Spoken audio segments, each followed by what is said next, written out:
Hello student, welcome to my channel. আজ আমি তোমাদেরকে অষ্টম শ্রেণীর কোষে দেখি 11-র অঙ্ক শেখাবো। এই অধ্যায়ে আমরা শতকরার অঙ্ক শিখবো। তার আগে আমরা শতকরা শব্দের অর্থ কি জানবো। শতকরা হলো এমন একটি অনুপাত যা 100 এর ভগ্নাংশ রূপে প্রকাশ করা হয়।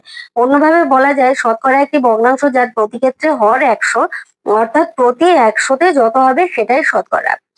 এবার যদি কোনো সংখ্যাকে শতকরায় প্রকাশ করতে বলা হয়, তাহলে আমরা ওই সংখ্যার সঙ্গে 100 গুণ করব। আর কোনো সংখ্যা যদি শতকরায় দেয়া থাকে, তাহলে আমরা তাকে ভগ্নাংশে পরিণত করতে গেলে 100 দিয়ে ভাগ করব। অর্থাৎ আমরা জানতে পারলাম যে শতকরার নিয়মে যদি কোনো কিছুকে শতকরায় প্রকাশ করতে হয়, তাহলে আমরা সেই সংখ্যার সঙ্গে 100 গুণ করব। আর যদি শতকরায় দেয়া থাকে কোনো সংখ্যা, তাহলে তাকে ভগ্নাংশে পরিণত করতে গেলে 100 দিয়ে ভাগ করব। এবার আমরা অঙ্ক শুরু করব। কোষে দেখি 11-এর এক দাগে বলা হয়েছে, দেখো এক দাগ, আমার কাছে 50 টাকা আছে। 50 টাকার 12% আমি স্কুলে পেন কিনতে খরচ করলাম। আমি কত টাকার পেন কিনলাম হিসাব করি। তাহলে 50 টাকা আছে, 50 টাকার 12% আমরা স্কুলে খরচা করেছি, বা শতকরা 12 স্কুলে খরচা করেছি। এখানে দেখো আমার কাছে কত আছে, আমার কাছে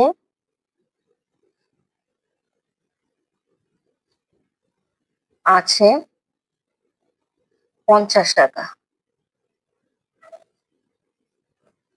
পেন কিনেছি বা পেন কিনতে খরচ করেছি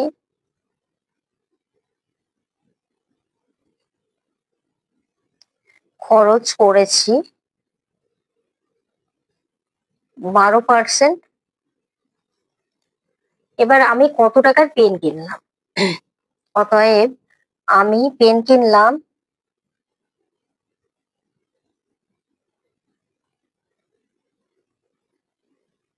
50 টাকার 12%। তাহলে এখানে 50 টাকার, আমি তোমাদের বোঝানোর জন্য লিখে অঙ্কটা করে দিচ্ছি, 50 টাকার 12%, মানে 50 টাকা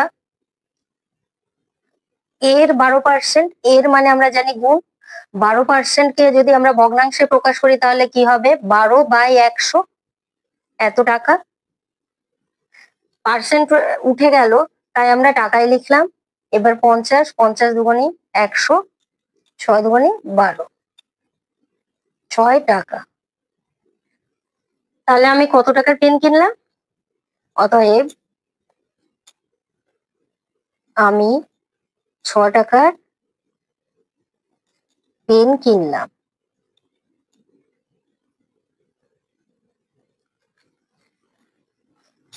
এবার দেখো দুই দাগে কি বলেছে, বিদেশ থেকে একটি মেশিন এখানে আনতে 120% কর দিতে হয়। মানে 100 টাকার মধ্যে 120 টাকা কর দিতে হয়। যদি মেশিনটির দাম বিদেশে 3 লক্ষ টাকা হয়, তবে কর দেওয়ার পরে এখানে দাম কত হবে। তাহলে আমাদের 3 লক্ষ টাকায় আগে কত কর দিতে হবে সেটা বের করব। তারপরে তারপরে যে কর হবে সেটাকে আমরা এখানে যে দাম হবে সেটা মেশিনটির দাম, বিদেশে মেশিনটির যে দাম সেই দাম, আর যত টাকা কর দেওয়া হবে সেই দামের যোগফল হবে। তাহলে আমরা অঙ্কটি করব।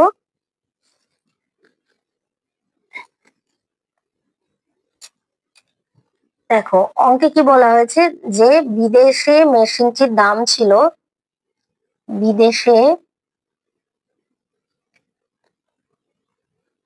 মেশিনটির দাম সমান 3 লক্ষ টাকা। এবার এখানে আনতে কর দিতে হবে, অতএব এখানে আনতে কর দিতে হবে বা কর দিতে হবে, কর দিতে হবে। তাহলে 100 টাকায় কর দিতে হচ্ছে 120 টাকা। তাহলে 3 লক্ষ টাকায় কর দিতে হবে কত, 3 লক্ষ গুণ 120/100 টাকা। এই শূন্য কাটবো, এই শূন্য কেটে যাবে। এবার গুণ করলে 4টে শূন্য, 3×32 টাকা। 3,60,000 টাকা কর দিতে হবে। এবার এখানে দাম হবে কত? এখানে দাম হবে বিদেশের দাম আর যোগ এই কর, যতটা কর দিতে হবে ততটা। তাহলে এখানে দাম হবে 3,00,000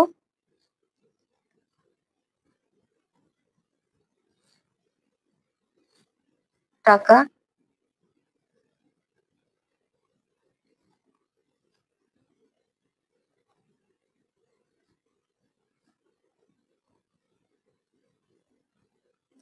$6,60,000 টাকা। তাহলে নির্ণয় উত্তর, এখানে দাম মেশিনটির দাম হবে 6,60,000 টাকা। অতএব এখানে মেশিনটির দাম হবে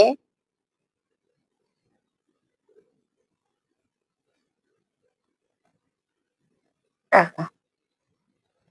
এবার পরের অঙ্ক করবো 3 দাগ। 3 দাগের 1, এখানে বলা হয়েছে হিসাব করে মান লিখি। হিসাব করে মান লিখি, প্রথমে 1 দাগে দিয়েছে 80 টাকার 15%। 80 টাকার 15%, এটার মান আমাদেরকে বের করতে হবে। তাহলে 80 টাকার 15% মানে 80 গুণ টাকার, মানে এর 15%, 80 গুণ, আমরা পার্সেন্টকে ভগ্নাংশে আনলে কি করব, 15/100 করব। এত টাকা, যেহেতু পার্সেন্টেজ উঠে যাচ্ছে তাই আমরা টাকা লিখবো। 3 × 5 = 15, 5 × 10, 12 টাকা। তাহলে উত্তর হবে 12 টাকা। এবার 2 দাগের অঙ্ক। 2 এ বলা হয়েছে 215 টাকার 12%। 215 টাকার 12% সমান 215 টাকার, মানে 200 গুণ 12% মানে 12/100 টাকা। 12, এটা যদি আমরা 50 2 দিয়ে ভাগ করি, 6 × 12, 50 × 2 = 100, 5 × 10 = 50, 4 × 5 = 20, 3 × 5 = 15, 43। এখানে 3 × 2 = 6, 3 × 2 = 6, 5 × 10, এটা আসবে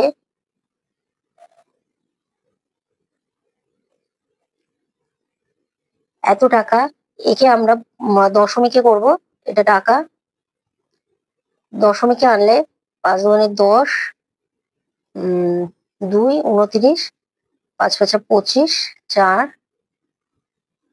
5 × 8 = 40, 25 টাকা 80 পয়সা। তাহলে উত্তর হবে 25.8 টাকা। এবার 3 দাগের অঙ্ক করব। 3 দাগে বলা হয়েছে 37.8 মিটারের 110%। তাহলে 37.8 মিটারের মানে 37.8 এর মানে গুণ 110%, মানে 110/100, এটা মিটার হবে। সমান, আমরা এখানে কি করব, 37.8 গুণ 100, সরি 110/100, আর এই দশমিক তোলার জন্য দশমিকের জন্য একটা 1 নেব, আর দশমিকের পরে একটা ঘর মানে একটা 0 নেব। তাহলে এত মিটার হবে। এই 0 কেটে গেল, আর এখানে থাকলো 100। তাহলে 2 দিয়ে ভাগ করব, 50। একে 2 দিয়ে ভাগ করলে হবে 2 × 2 = 100, 8, 2 × 16, আর 9 × 18, তাহলে হবে 189। আর কাটাকাটি যাবে না, এখানে আমাদের হবে 50। 189 কে যদি 11 দিয়ে গুণ করি তাহলে হবে 9 × 11 = 99, 9, 8 × 11 = 88, আর 9 87, 97, 11 কে 11, আর 9 20। এবার একে আমরা ভাগ করব, অন্য জায়গায় আমরা ভাগ করে দেখব কত হয়েছে। ভাগ করে আমরা যেটা পাবো, ধরো আমরা ভাগ করলে এখানে 200, 200-র মধ্যে 50 4 বার যাবে, 4 বার যাবে, এখানে 7 থাকবে, 97 একবার যাবে, 50, তাহলে এখানে 29 পয়েন্ট একটা শূন্য পাবো, তাহলে শূন্য পেলে ওখানে 5 বার যাবে, 240 থাকছে, আর একটা শূন্য, তার মানে 40, 5 8 40, 8 হবে। তাহলে কত উত্তর হলো? 41.58 মিটার। এবার তারপরে অঙ্ক 4 দাগের অঙ্ক। 4 দাগে বলা হয়েছে 480 গ্রামে 200%, 480 গ্রামে 200%, তার মানে 480 গুণ 200/100 গ্রাম।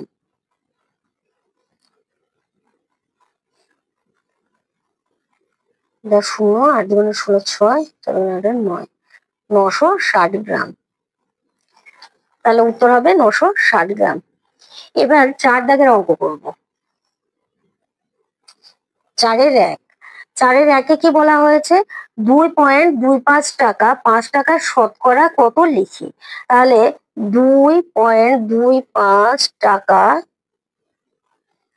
5 টাকার শতকরায় বের করতে হবে। তার মানে সমান সমান, দেখো 5 টাকার এত টাকা, তার মানে 5 হরে 5 থাকবে, তার এত টাকা, 5 ভাগে মানে 5 টাকার এত টাকা, মানে 5 ভাগে 2.25 টাকা। একে আবার কি করতে বলেছে? শতকরায় প্রকাশ করতে বলেছে। শতকরায় প্রকাশ করতে গেলে আমরা জানি 100 গুণ করতে হবে। এবার দেখো, গুণ, এই দশমিক তোলার জন্য 100 লিখবো, এখানে দশমিকের জন্য একটা 1, আর তারপরে দুটো ঘর আছে তাই দুটো শূন্য লিখলাম। এবার এই 100 আর এই 100 কেটে গেল, এখানে কত হবে? 5 4 5 20, 5 5 25, মানে 45। এখানে কোনো একক হবে না, এখানে পার্সেন্টেজ হবে, মানে এখানে শতকরা দেয়া আছে বলে আমরা এখানে আর শতকরা পার্সেন্টেজের চিহ্ন লিখলাম না। শতকরা দেয়া না থাকলে আমাদের এখানে পার্সেন্টেজের চিহ্ন লিখতে হতো। তাহলে উত্তর হবে 2.25 টাকা 5 টাকার শতকরা 45। আর যদি অন্যভাবে আমরা লিখি, ধরো আমি উত্তরটা লিখে দিচ্ছি।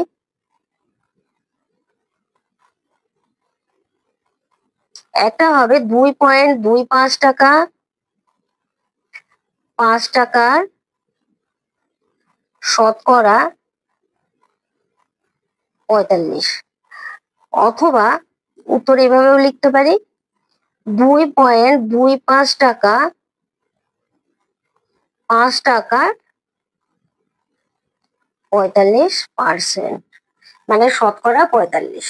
তাহলে আমরা শতকরা কথা লিখলে এখানে আর মানে চিহ্নটা দেবো না, পার্সেন্টেজের চিহ্ন দেবো না, আর যদি শতকরা কথা না লিখে তাহলে পার্সেন্টেজ চিহ্ন দেবো।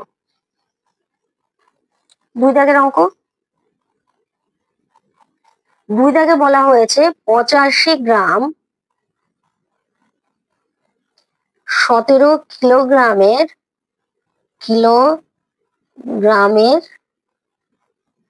শতকরা কত।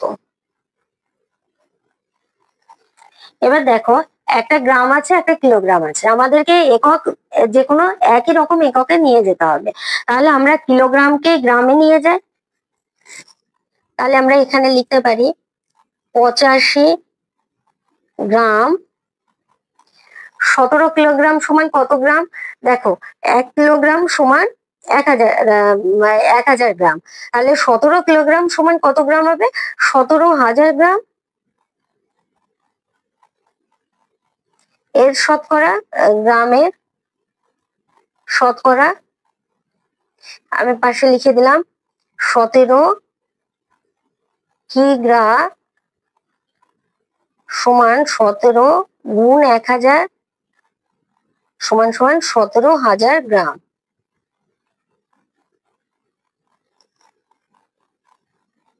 সমান দেখো 17,000 মানে 85 গুণ 100, এই শূন্য কেটে যাবে, এই শূন্য কেটে যাবে, 5 দিয়ে যাবে, 5 ওকে 5, 5 17 85, আর এখানে হবে 3 5 15, 2 20, 4 5 20। তাহলে 17কে 17, 17 দুগুণে 34। তাহলে এখানে 1 এর 2, 1 এর 2 সমান আমরা কি জানি? 1 এর 2 সমান যদি আমরা পয়েন্ট আনি তাহলে 0.5, সরি 1 এর 2 সমান 0.5 হলো। তাহলে আমাদের উত্তর কত হলো? 85 গ্রাম 17 কিলোগ্রামের শতকরা 0.5। এবার 3 দাগের অঙ্ক। 3 দাগে বলা হচ্ছে 2 কিলোগ্রাম 250 গ্রাম 0.72 কুইন্টালের শতকরা কত লিখি। তার মানে আমাদেরকে এখানে কিলোগ্রাম গ্রাম আছে একটা, একে আমাদের গ্রামে প্রকাশ করতে হবে, আবার কুইন্টাল আছে, কুইন্টালকে আমাদের গ্রামে প্রকাশ করতে হবে। তাহলে আমরা প্রথমে 2 কিগ্রা 250 গ্রাম সমান কত আমাদেরকে বের করতে হবে। তাহলে 2 কিগ্রা মানে একে যদি গ্রামে প্রকাশ করি 1000 দিয়ে গুণ করব, যোগ 250 গ্রাম, এটা 2000, 2000 এর সঙ্গে 250 যোগ করলে 2250 গ্রাম হবে। এবার 0.72 কুইন্টাল,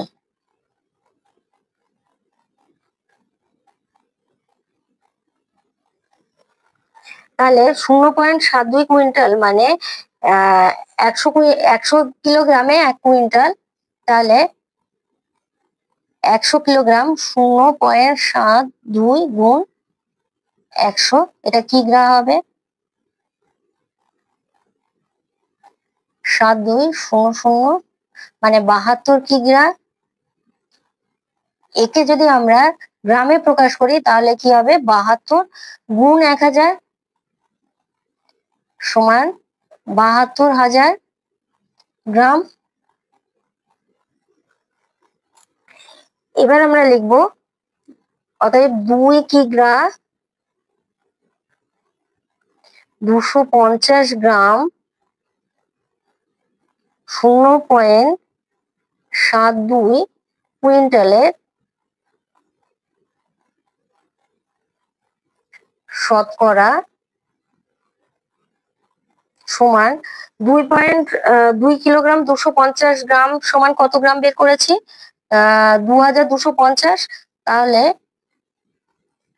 2250 আর এত কুইন্টাল বা 0.72 কুইন্টাল মানে 72,000, যেহেতু শতকরা 100, এই শূন্য এই শূন্য এই শূন্য, এটা এটা। এবার কত হবে দেখো, 3 দিয়ে ভাগ যাবে, 3 দুগুণে 6, 3 4 12, 24, এখানে হবে 3 7 21, 3 5 15, আবার 3 দিয়ে যাবে, 3 8 24, এখানে হবে 3 দুগুণে 6, 3 5 15, 3 25 75। তাহলে সমান সমান 25/8। একে যদি আমরা দশমিকে আনি তাহলে এটা হবে 3 8 24 পয়েন্ট 1 10, আরো 8 আর 2 16 হবে, 5 8 40। তাহলে কত উত্তর হলো? 3.125। তাহলে 2 কিলোগ্রাম 250 গ্রাম 0.72 কুইন্টালের শতকরা 3.125। এবার আমরা 5 দাগের অঙ্ক করব। দেখো 5 দাগের অঙ্কে কি করা আছে? 5 দাগের অঙ্কে আমাদেরকে শতকরা, ভগ্নাংশ, দশমিক ভগ্নাংশ 3টে অপশন দিয়েছে। এবার আমাদের প্রথম অঙ্কটা শতকরায় দেয়া আছে মানে 15, একে আমাদেরকে করে দিয়েছে। এখানে ভগ্নাংশে দেয়া আছে 3/20 আর দশমিক ভগ্নাংশে আছে 0.15। তাহলে শতকরা 15 মানে কি? শতকরা 15 মানে এটা 3/20 কোথা থেকে এলো আমি তোমাদের দেখাই। শতকরা 15 মানে 15/100। একে যদি আমরা 5 দিয়ে কাটাকাটি করি 3 5 15 আর 5 কুড়ি 100, তাহলে 3 20 এলো। আর দশমিক ভগ্নাংশে প্রকাশ করা মানে একে 20 দিয়ে 3টে ভাগ করলেই 0.15 এসে যাবে। এবার দেখো আরেকটা দেওয়া আছে 22 × 1 = 3। তাহলে 22 × 1 = 3 মানে কত? 22 × 1 = 3 মানে 22 × 2 = 66, 67, 67/3। তাহলে 67/3 এর শতকরা মানে কত? 67/3 গুণ 100 সমান 67/300। একে ভাগ করলে আমরা পাবো 2। অন্য জায়গায় ভাগ করে দেখবে, আমি ভাগ করে নিয়ে লিখছি 2 233 সরি, এটা হবে 0.22। তাহলে আমাদের দশমিক ভগ্নাংশ হয়ে গেল, ভগ্নাংশ হয়ে গেল, শতকরা হয়ে গেল। এবার আমাদের ভগ্নাংশে আছে, ভগ্নাংশ মানে এটা হলো 3 × 6 7/3, 7/3 এটা হলো ভগ্নাংশ হয়ে গেল। একে যদি আমরা দশমিকে আনি তাহলে আসবে 3 × 2 = 6, 1 3 × 3 = 9, 3 × 3 = 9.33 এরকম আসবে। তাহলে এবার দেখো এটাকে যদি আমরা 7কে যদি 3 দিয়ে ভাগ করি তাহলে কত হবে? 3 × 2 = 6, 7। এটাকে যদি ভাগ করি 3 × 2 = 6, 1.0, তাহলে 2.33 আসবে। বারবারই 3 আসবে, মানে আবৃত সংখ্যা, আমরা এখানে আবৃত সংখ্যা ধরবো না, আমরা 2.33 লিখবো। তাহলে এই দশমিক সংখ্যা পেয়ে গেলাম। এবার একে যদি শতকরায় প্রকাশ করি আমাদেরকে 100 দিয়ে গুণ করতে হবে। 100 দিয়ে গুণ মানে 233। 2.33 এর সাথে যদি 100 গুণ করি তাহলে আমাদের হবে 233। এবার আমরা করব 1/5। 1/5 একে আমরা কি করব? আগে দশমিক ভগ্নাংশে পরিণত করব। দশমিক ভগ্নাংশে পরিণত করা মানে 0.2 আসবে, 5 × 10 0.2 আসবে। এবার একে আমরা শতকরায় প্রকাশ করব, মানে 100 দিয়ে গুণ করবো। 100 দিয়ে গুণ করলে এটা হবে 20। পরেরটা আছে 0.12। তাহলে 0.12কে আমরা শতকরায় যদি প্রকাশ করি তাহলে আমাদের এখানে আসবে হলো 12, আর এখানে 12/100। 12/100 মানে 4 দিয়ে যদি কাটাকাটি করি 3 4 12, 4 25 সমান 3/25 আসবে। এবার আছে 3.125। 3.125 মানে একে আমরা প্রথমে শতকরায় প্রকাশ করব। শতকরায় প্রকাশ করলে 100 গুণ করব, তার মানে 100 গুণ করলে আমাদের হবে, দেখো 3.125 এর সঙ্গে যদি 100 গুণ করি তাহলে এখানে আসবে 3125000। এখানে 3টের আগে পয়েন্ট, তার মানে এখানে পয়েন্ট চলে যাবে। তাহলে আমাদের কি হলো? বা 100 গুণ করলে এখানে দুটোর পরে পয়েন্ট চলে যাবে। তাহলে 312, বা একে যদি আমরা পূর্ণ সংখ্যায়, পয়েন্টেও দশমিকেও আনতে পারি, পূর্ণ সংখ্যায়ও আনতে পারি। 312 পূর্ণ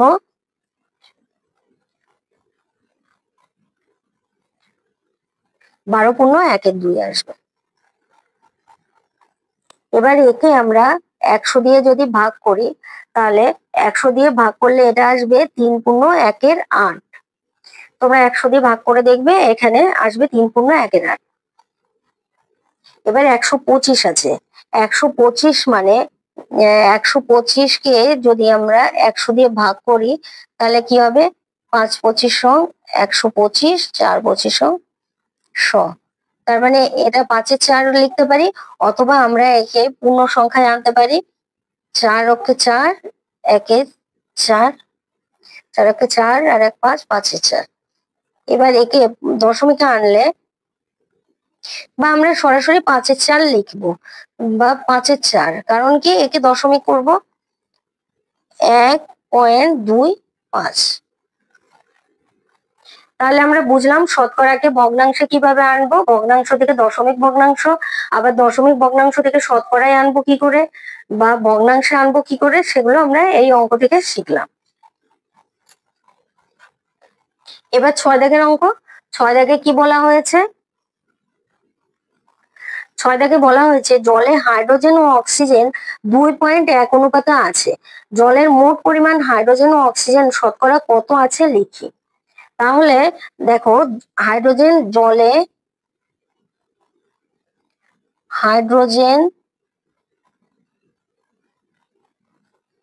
ও অক্সিজেনের অনুপাত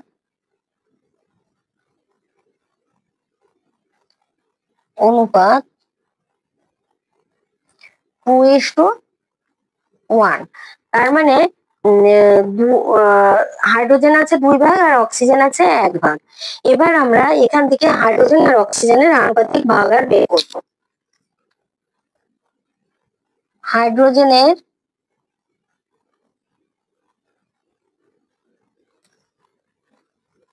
আনুপাতিক ভাগার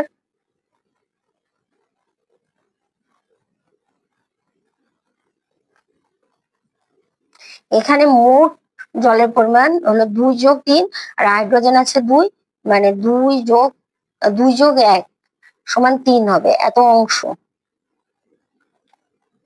2/3 অংশ। অক্সিজেনের আনুপাতিক ভাগার এবার বের করব। অক্সিজেনের আনুপাতিক ভাগার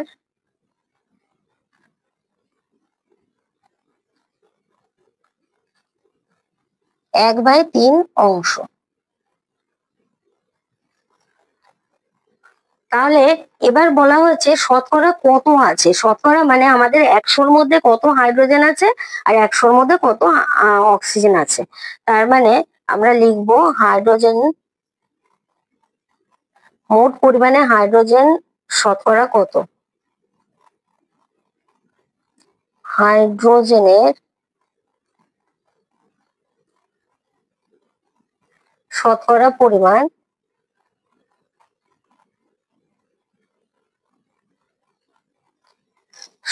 পরিমাণ হবে গুণ 100 সমান, দেখো 3 3-কে এখানে হবে ভাগ করলে, সরি এখানে তো হাইড্রোজেন 2 আছে, তাহলে 2 গুণ 100/3, তার মানে 200/3। 200/3 মানে 20 3 6 18, আবার 20 3 6 18, 2/3। তাহলে 66.23% হাইড্রোজেন আছে। এবার অক্সিজেনের শতকরা পরিমাণ।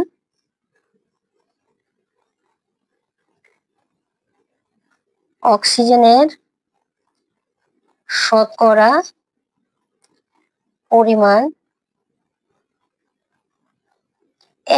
যেহেতু অক্সিজেন আছে 1/3 অংশ, তার মানে 1/3 গুণ 100। 100-কে 3 দিয়ে ভাগ করলে এটা হবে 33.1/3%।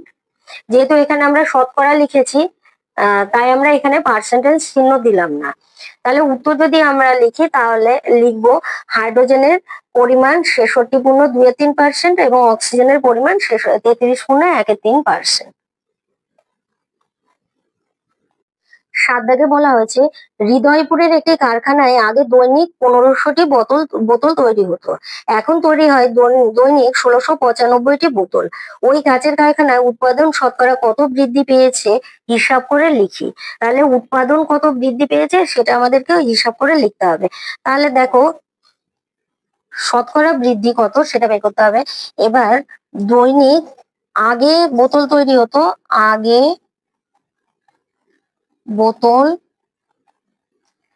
তৈরি হতো 1500টি, এখন বোতল তৈরি হয় আগে দৈনিক লিখি, দৈনিক কথাটা, দৈনিক বোতল তৈরি হতো 1500টি, এখন দৈনিক বোতল তৈরি হয়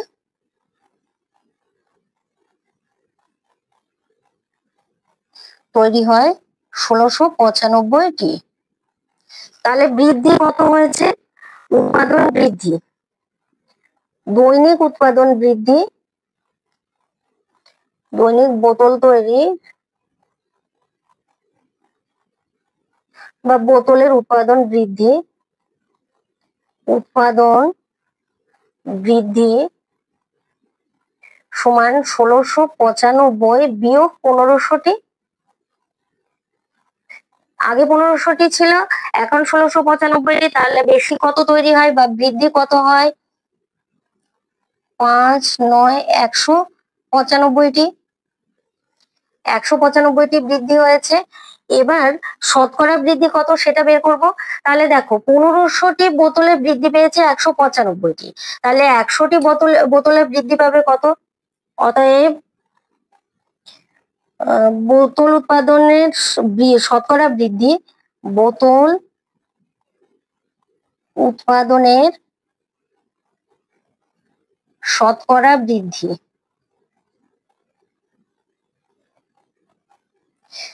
আগে 1500 বোতলের বৃদ্ধি হচ্ছে, তাহলে 1500টিতে বৃদ্ধি পাচ্ছে হলো 195টি, তাহলে 195টি এখানে হবে 1500টি।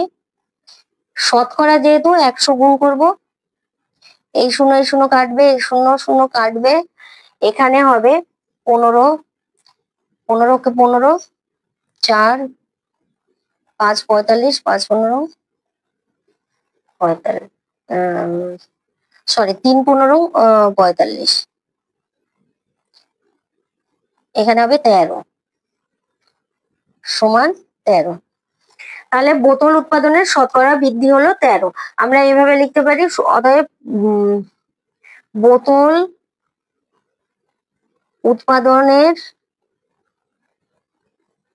উৎপাদনের বৃদ্ধি পেয়েছে, উৎপাদন বৃদ্ধি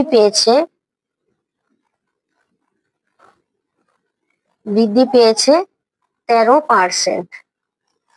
এবার আমরা এখানে শতকরা কথাটি লিখিনি, তাই এখানে পার্সেন্টেজ লিখলাম। আজ এই পর্যন্তই থাকবে। আমার ভিডিও যদি তোমাদের ভালো লেগে থাকে তাহলে তোমরা লাইক করো, কমেন্ট করো, শেয়ার করো আর অবশ্যই সাবস্ক্রাইব করো।